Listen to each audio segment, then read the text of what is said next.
અમે તમને એક લિંક, ઈમેલ આઈડી અને પાસવર્ડ આપ્યો છે. આ લિંક પર ક્લિક કરો.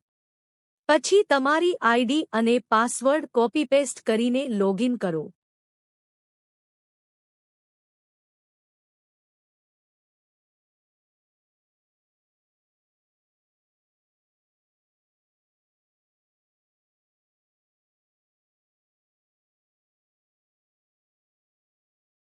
લોગિન કર્યા બાદ તમારું ઈબુકલેટ ડેશબોર્ડ ખુલશે.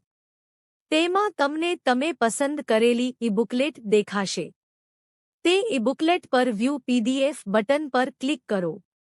હવે તમારી ઈબુકલેટ ખુલશે.